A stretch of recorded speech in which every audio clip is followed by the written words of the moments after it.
everybody.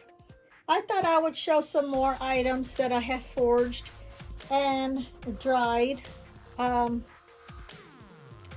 Might be all of them except maybe one that I have, but since people always ask me on my jars what are they used for in spell workings, so I did another video previously, and I'll do another one until I kind of go through a lot of them to explain what I use them for. Now, this is not limited to, there are many ways of using it, but I will go over some of them, okay? Echinacea. So, echinacea,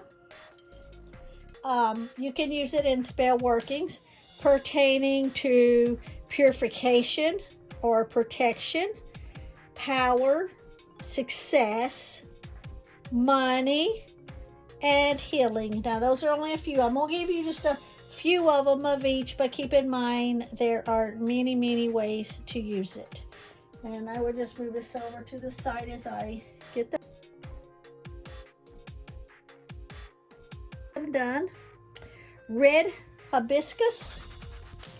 Now, well, let me go ahead and show you what it looks like, just in case.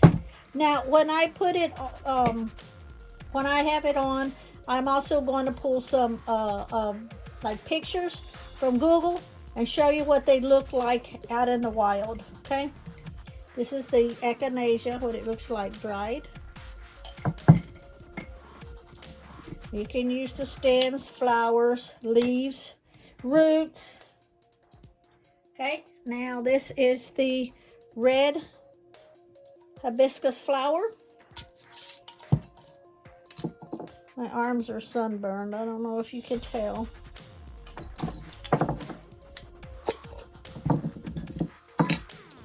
And that's what they look like dried.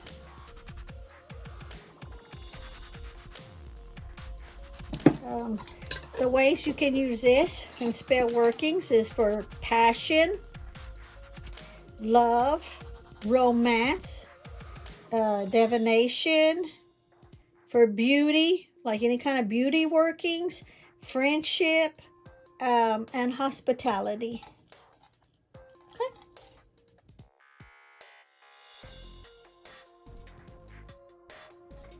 Okay. And the rose hips. Show you what it looks like.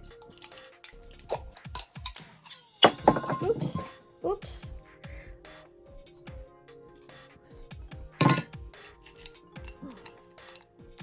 They look like rose hips. The rose hips, you can use them for dreams. You can use them for death and rebirth, abundance, peace, harmony, psychic powers, luck, and knowledge is how I've used them.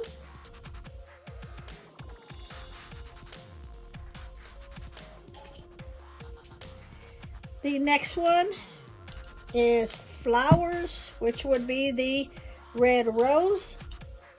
And I'm sure a lot of people that do workings, this is probably one of the first things that they use.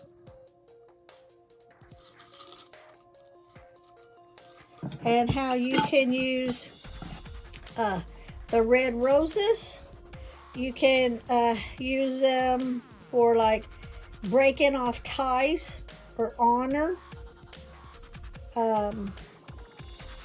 divination, encouragement, love, and healing, and any kind of magic,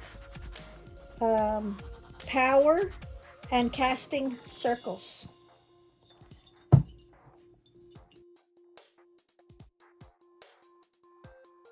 Those is roses, red roses.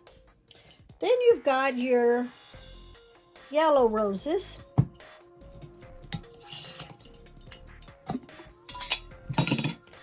The yellow roses.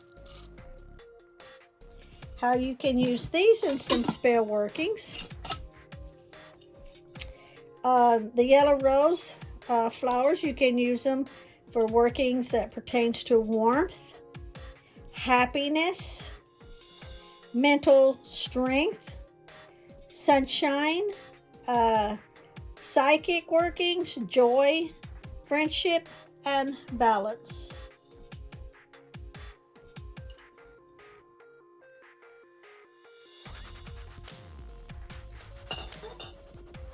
Now, the next one is passion flower.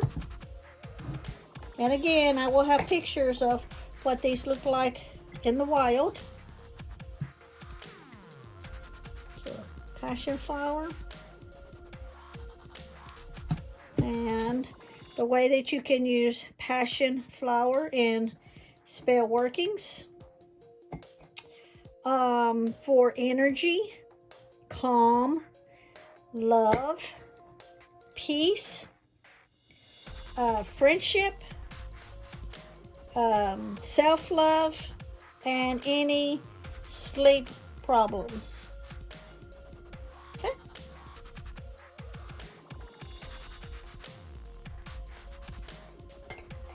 The next one we have is baby's breath. Baby's breath.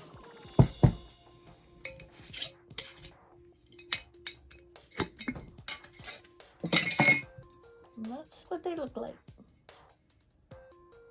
It's really white looking at it here, but in the camera they look like an off-white. So your baby's breath, you can use it for weddings. They mostly will be used in workings for like young love, purity, romance, or even new beginnings, innocent love, and happiness.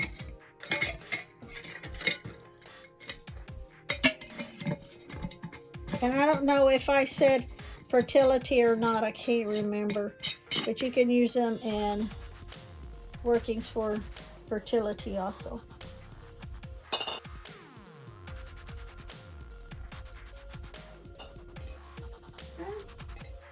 The next one will be the hops flower.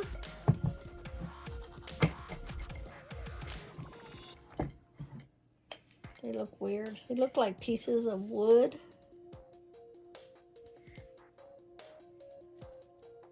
To me, they don't have a pleasant scent at all.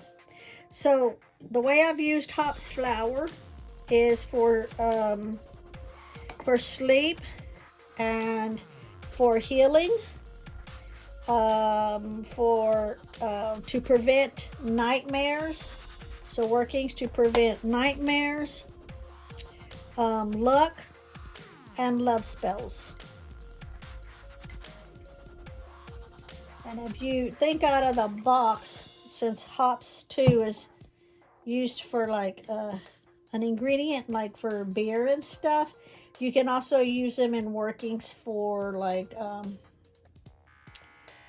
want to say trickery, like trickery as in getting us doing a spell working for them to be drunk and to trick them into things.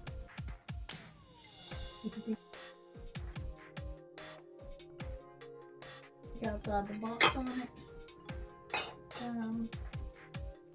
The next one will be white hibiscus, which is also known as Rose of Sharon. I think in the last video I showed one like of a different color.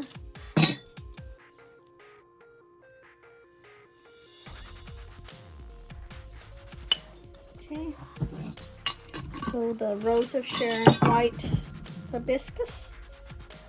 These I grow in my yard. My husband cut them all down last year. They'll probably grow back. I like to see the hummingbirds flying around them. So, for this one, the white hibiscus, you can use it for dreaming, protection, purity. I'll just move it over there. I'm running out of room behind me. The next one would be common evening primrose flowers. There's a lot of stems in here and leaves.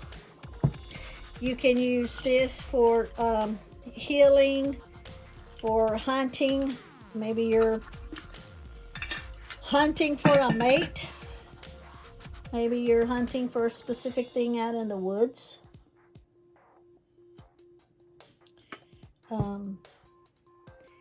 You can also use it for protection and success.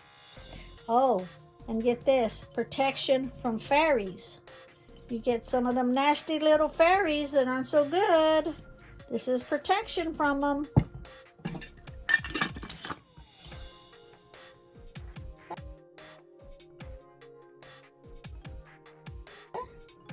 The next one will be linden flower. And I'm almost out of this one.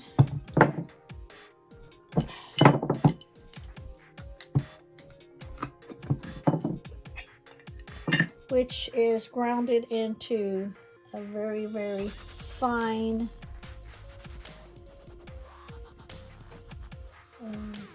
it's almost like a powdery, it's so fine, but it's a linden. And how you can use this for healing, for nervousness. Maybe you know somebody that's always nervous and they need to be settled down. You can also use it to soothe your sleep. Like I say, if they're nervous and you need to calm them down, so also calming. It quells anxiety. It's good for energy, to bring up your energy when needed, and for lots of just magic workings in general.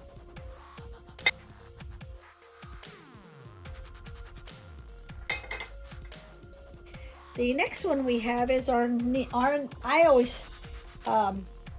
always pronounce this wrong because I always want to say arnica, but that's not even right. That's not what it is right there. Arnica, arnica. I always pronounce it wrong. Show you this one. This looks like. Now this one, how I use it, it's like a spiritual flower.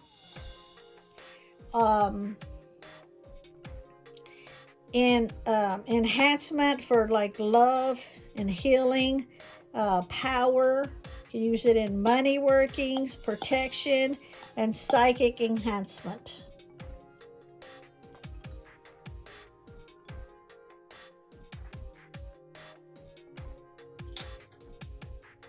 Now, you can put in the comments, spell it out a way that I would know how to pronounce it. Also, too, next you've got the crepe. Both of these are crepe myrtle.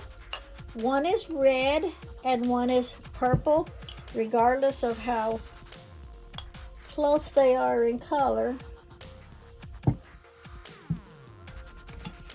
And I'll give you the general way of the way I use these. Doesn't matter the color on how I use them. You can see it there. Okay, and the way I use these crepe myrtle is you can use them for marriage, youth, purification, common rituals, stability, strength spells, immortality, love, fertility, you're trying to get pregnant, increase energy, and innocence. Remember, all of these are not limited to what I went over with you. But this is some of the ways that I've used them also. And that way this will cover on some of them, because people are always asking me, well, what do you use such and such for? You know, what do you use that for? And, you know, what are some different ways you can use it? And so there you go. There you go, my friends. Different ways you can use some of these dried flowers that I am showing you. And I hope it helped. And have a great day. Bye. Have fun doing your spell workings. Bring no harm to none.